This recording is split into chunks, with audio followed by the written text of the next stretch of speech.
Hello, I am your host for today, Jean Lockett. You are here at Omnibus Roundtable TV show. We have an awesome show on today. We have a guest by the name of Otis Williams, who I am going to introduce to you momentarily. But I want you to be able to visit with us. I want you to be able to know how to reach us. This is Omnibus Roundtable TV show. We air Wednesdays at 9:30 p.m., Thursdays at 4:30 p.m. on the CAN TV network on Channel 19. You can reach us at 773-669-8736. Our email is omnibus, OMNIBUS, at ccnewsmedia.org. You can also visit us on our website at www.ccnewsmedia.org. You can even YouTube us. Our YouTube channel is www.youtube.com/omnibus round TV show. Whatever it is, we want to hear from you. Your comments, your concerns, and even share with us about some things you might even want to hear us talk about. We're going to be right back, and when we come back, I will be talking to our guest, Mr. Otis Williams. We'll be right back.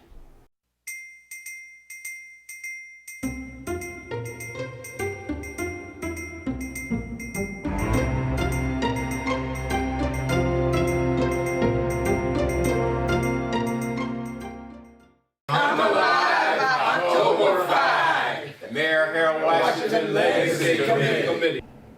Hello, my name is Robert T. Starks, and I am a member of the Mayor Harold Washington Legacy Committee. According to the Chicago Board of Election Commission, there are an estimated 300,000 eligible adults who are unregistered to vote. The Mayor Harold Washington Legacy Committee and all of its co-sponsors are asking all of you who are unregistered to please get registered so you can come out and vote. We are sponsoring a Come Alive October 5 conference at the Apostolic Church of God on October 5th at 63rd and Dorchester from 10 a.m. to 3 p.m. to commemorate the tremendous voter registration drive and get out the vote effort that delivered Harold Washington to victory in 1983.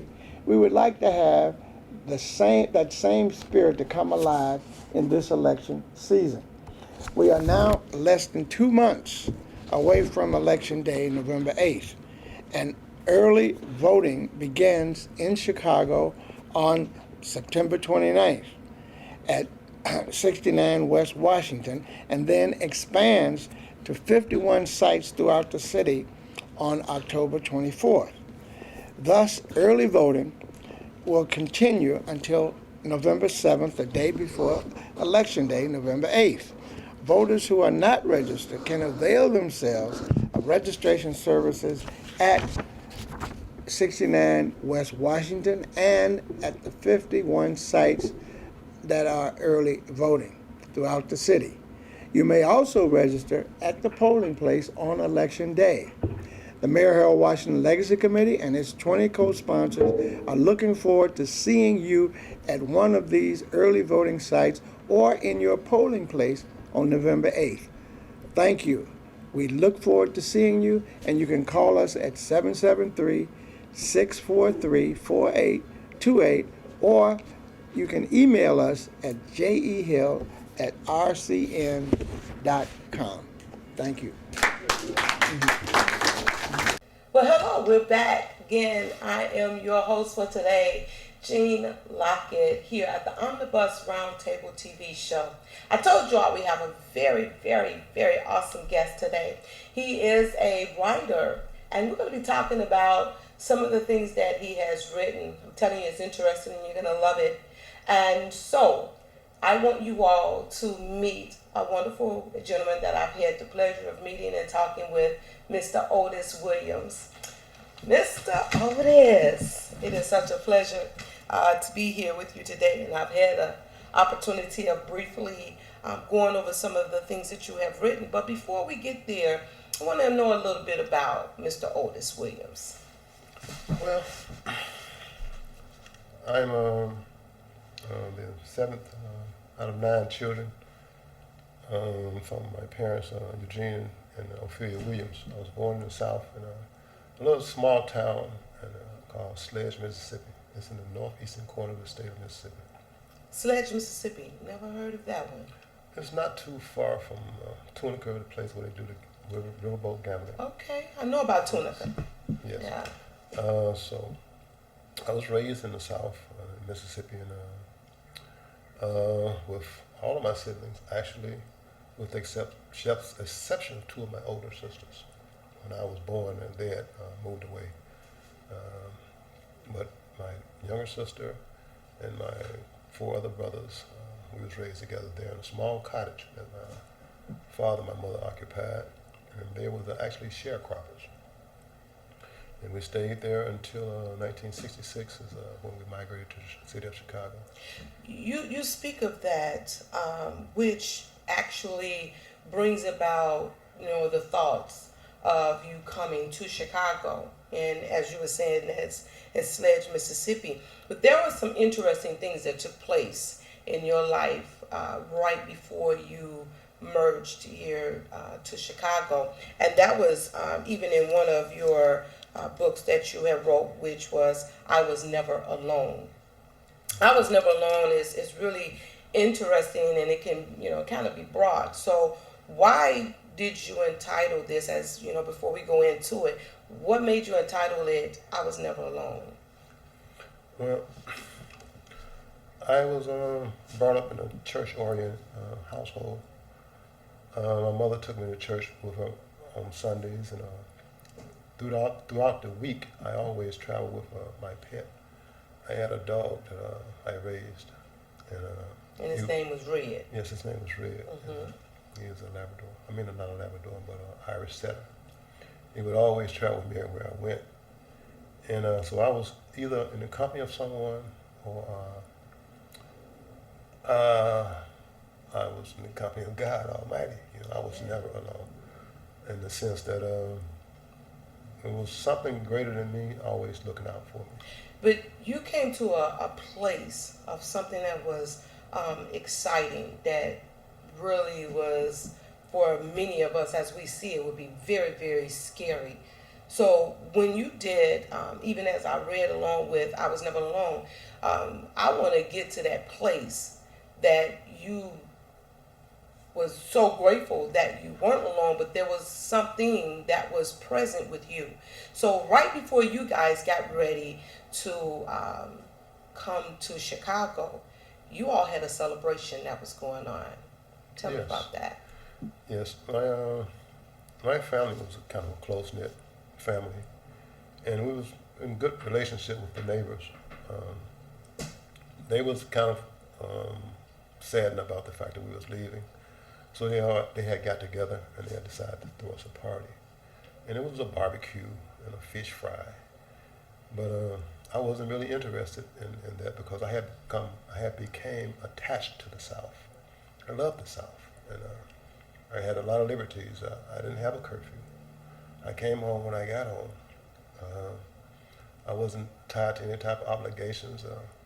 When the family worked, I was like exempt. If I wanted to work, I could work. If not, then I didn't have to. So I was sort of looked at as a favorite by my siblings of my family because I got away with a lot of things that they weren't able to get away with. Like I was like a Tom Sawyer type cat. I always liked to leave. I didn't like to be enclosed. So on this particular day when they were celebrating, I decided to sneak off. And I was going to visit my girlfriend, who lived a distance. So I was going to take a shortcut. And as I was on my way, my dog decided to accompany me. And when we got near the house, we encountered the voice of other dogs ahead of us. And so I know that he was a pretty fierce dog, but he's just one dog. And I didn't want him to get into a fight and to get hurt, so I told him to go back. I know they wasn't going to attack me, so I sent him back. And I thought actually that he had went back home, but he really didn't. He was obedient but disobedient, in a sense. So I visited my girl and her mother for a while, and I asked permission to go and sit in that old used car that didn't work. It was just there at the base of the house. We would sit in the car a lot, and I fell asleep. So when I fell asleep, she woke me up. Geraldine woke me up, and it was getting dark. And she was telling me that it was getting dark. You know, that I had it was too late. I couldn't go home. She knew I wanted to go home, but I think she intentionally allowed me to sleep so it would get late, so I could spend the night. I had spent the night before. And here it is. At that time, how old were you? I was 11. 11 years old. Wow. 11 years old, you don't get away from places and do things. So when you say that you had a pretty much of a lenient, I can do what I want to do, you really had a lenient, you could do what you want to do. So here it is. You found yourself going, and if I may ask, I mean, what made you go out and just sit in the car and end up falling asleep? I mean, I wanted to talk to her we was leaving, and we had grown pretty attached. You know, we had did a lot of things together. You know, we would walk and we swim, and we did a lot of things together. Okay, so you both went to the car. Yes. Okay, yes, the way you sounded, you said it beforehand, sounded like you had said, so that was on me. So you both were sitting and doing just what most people talking and this, and you just fell asleep. Yeah. Upon that, then she wanted you to be able to stay and spend the night because she knew that you were leaving. So I know that nothing else, that was a devastating part. But you decided, no, you was going to go and go home anyway. Yeah, I wanted to go home because I didn't want my parents to know that I had been disobedient, that I had left without their authority, without their say-so. And that was my only reason. I just wanted to get home before it got dark, you know, and then... But here we are. It's getting dark. You're leaving. You're going home. Yes. You had sent Red home. It's getting dark. You're traveling. And we know that in the South you have a lot of wooded areas, and there's no street lights like it is, you know, here in Chicago. So you're in the dark. What is going on as it's getting dark and you're traveling, you're going home? Well, I had taken a river route, which is the opposite route from the way that I came. It was a shorter route, but not as short as the one that I came, but it was going to get too dark, and it was too much woods in that area. There was woods on one side and then a river on the other side. But the way that I decided to go was to the Blacktop Highway, was around the other side, but I had to go through the bean field first. In order to cross over Beanfield, this is several acres of land. It was a huge bean field. And us kids had made a path to get through it so we can get to this store. It's a store over there, and plus it leads to the major highway, Blacktop. So I was walking through that, and I guess right at my shoulder level, I was about 4 feet something, you know. Not even quite 5 feet. Because I was sort of a stunted growth kid, and I could feel the beans with my hands because of a path there. But when I started off, it was okay. I was walking through I thought I was going to get across into the road in plenty of time. I had imagined I would get home before it even got dark, but I just underestimated the late hour. Mm-hmm. And when I got in the midst of the field, it just got dark, and the sun just sank. And I had to use my hands I just stretched out both my arms on both sides, and I felt the beans brush against my hands. And that's the way you just, Guided to know myself. where you were, that's your guide. That was my guide. I could feel them on both sides of me, and I just kept going straight and keeping them on the side of me. And when I got to a point, I heard a noise that I couldn't distinguish. And then I stopped. And then I heard it again. And it sounded like a child, you know, crying out, "Mama." And it was long and drawn out, "Mama, Mama."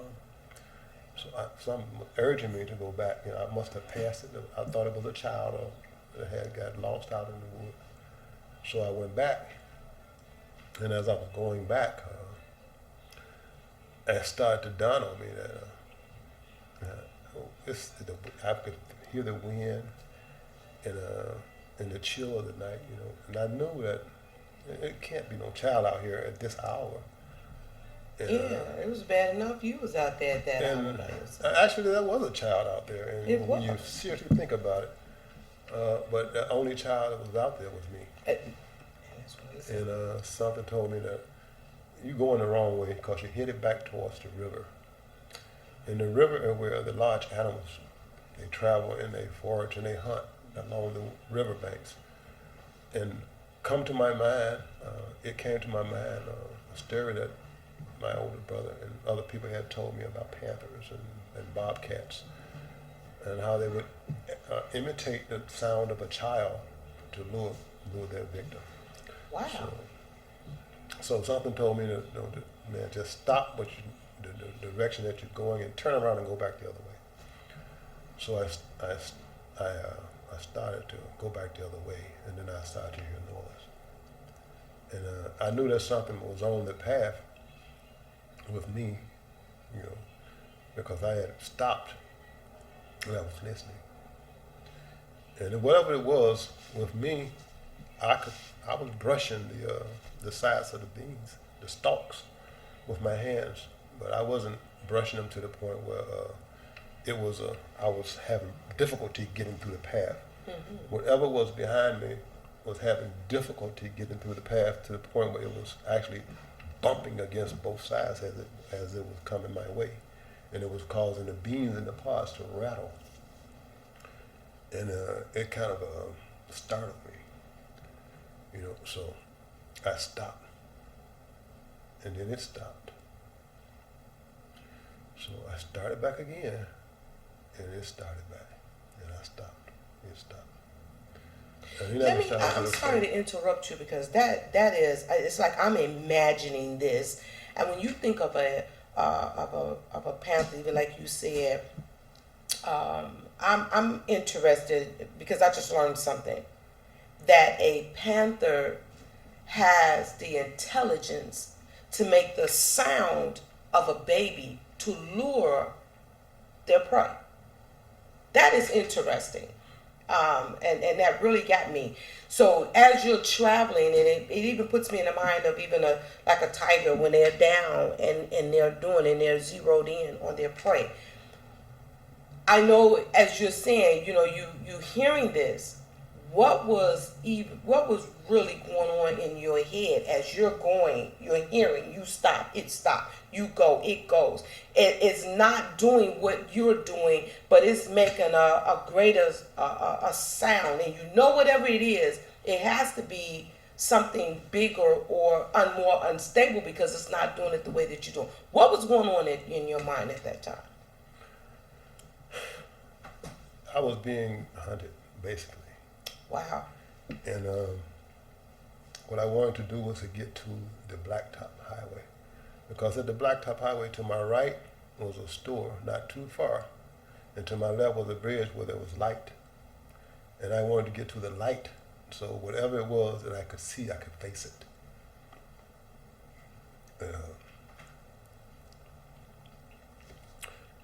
Basically, when you're in the South, the most important thing of all when you think that you're being tracked or chased is to keep whatever it is in front of you. Don't turn your back until you can determine at least what it is that is chasing you. You know? So as I was walking and it was following me, I began to pick my pace up. Because I could see just a faint glow from those lights, those floodlights that was over the bridge, two big ones. And I wanted to get out of this bean field before the thing actually decided to stop stalking me and just go and attack me. Mm. So Were you aware of what it was? You no, still I wasn't didn't aware know at that what time. it was. I just knew it was something But you huge. knew it was something. Mm. It could have possibly been a black bear, you know, because we had black bears, and we had panthers, we had wild hogs out there. It could have been anything that was bigger than me that I couldn't contend with. So as I was walking, I stepped over the edge of it's like a ravine. It's a big gorge that the farmers use to drain the fields. And when it rains, it gives moisture for the plants and so forth. So it's a drainage ditch is what it is. I fell into the drainage ditch, and I explained that I really just slid down into the ditch and fell in my face. And so as I was panicking, so immediately I tried to scurry up and climb up the other side because I was like, man, safety. If I can get to the blacktop before whatever it is get me, I'm safe. So I scurried up to the blacktop, and I got up on the blacktop, and I started to walk backwards.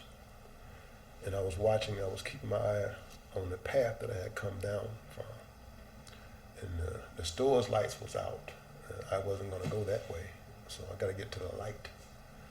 So I was going backwards, and I kept watching that ditch until I got to the point where I knew I could feel the incline. I'm getting to the bridge, so then I turned around to make sure that there was nothing on the bridge. He hadn't circled around me, and because he could have used that ditch to circle around me. And when I turned back, I actually saw, I glimpsed him as he was coming out of the bean field down into the ditch I had fallen into. And I kept going. And when I got on the bridge, I got to the middle of the bridge like I was going to get my shoes off. At the time, I hated shoes. I really didn't like shoes. I like running barefooted. Yeah, that's what they do in the South. That's when I had a chance to go out. It's something about that. Yeah. I basically had two pairs of shoes. My Sunday school shoes. This is a nice low shoes, low cut shoes. And I had some steel-toed combat boots that I did not like. My father bought them because I would tear up all other shoes. So he bought me those, and I couldn't tear those up. He said you won't tear up no more shoes. So I ripped my pants legs, and so I can get to these boots. I always kept my pants legs ripped. So I got my boots off, and I took them both off because I couldn't really run in them. They constricted me. So I took them both off. I took the socks off, and I stuck the socks in both of them, and I grabbed them both, and I held them both in my hands. I was going to use them both as a weapon, and just to get out of there. I was going, if I could, I could rather throw it at them before I get close enough. But I kept them in my hand, and I kept walking. I got to the edge of the bridge, and then I entered into some more. The doctors on the other side. And I was walking, I was looking back, and I was walking, I was looking back. And I was waiting for it to come on the bridge, but it didn't come. So I kept walking, and then I actually saw it when I got a great distance away from the bridge. I was so far from the bridge that when I did see it, I couldn't distinguish what it was. But I saw that it was something that was so big that it was, I can see it as it swayed when it walked. It moved from the shadows, it was back and forth, and it was huge. I didn't know what it was. So at what point did you come to realize that it was a panther? I never did. During that entire night, I never did. It was like, I don't know, was it weeks or days after that we actually determined that it was a panther. And once you came to that point of knowing that that was a panther that was after you, at that point in time, what was your thought? My thought was to get ahead of it. Whatever it was. No, I mean once you realized. I didn't realize that it was a panther. That later down, you said you all come to realize that it was a panther. Yeah, I was just grateful at the time and that it was that type of panther that it was, and not one in his prime. And that's what you did in I Was Never Alone, being to that point of journeying, leaving, saying your goodbyes. You're on your way to leave the South to come to the Chicago area. And in that, I was never alone because even while you traveled, the bean, you said that was like the soybean. Yes, it was a soybean field. And even going with that something at that time, not knowing what it was something that was after you. You knew I gotta get away from here because now my life is in danger. And that's what happens even sometimes when we hard-headed and doing things that we shouldn't be doing. Yes. We can end up in places that we shouldn't be. But you made it, and you've shared that story of an encounter later coming, that an encounter that could have taken your life. But God allowed you the opportunity to be able to tell that story.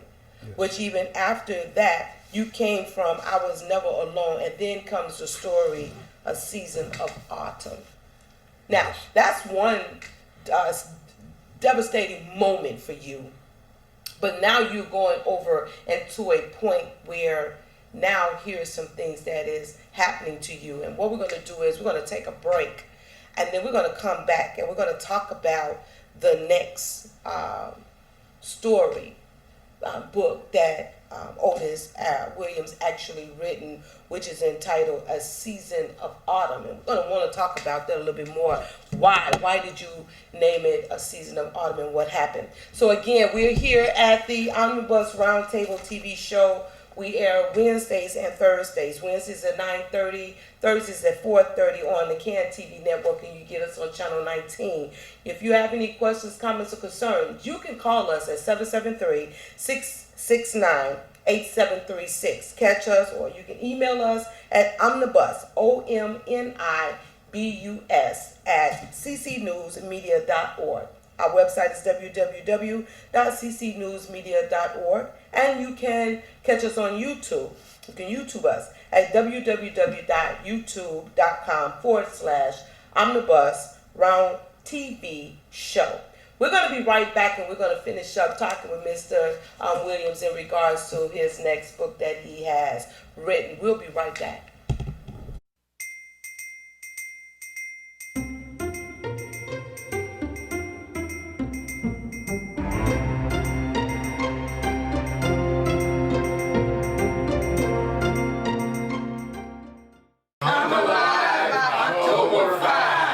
Mayor Harold Washington Legacy Committee. Want justice? Want peace? Come Alive October 5. Mayor Harold Washington Legacy Committee is having an event on October 5th, 2016. You don't want to miss this. This is an opportunity to gain power. Power behind your vote. Besides all the marches and all the rallies that we have, we must gain power. We have to get power to the people. Mayor Harold Washington would want us to have fairness for all of us. And in order for us to get that, we must vote. We must get involved, we must register, and we must get out and vote. So, if you can, make it your day to enjoy with us for the Mayor Harold Washington Legacy Committee event on October 5th, 2016, starting at 10 a.m.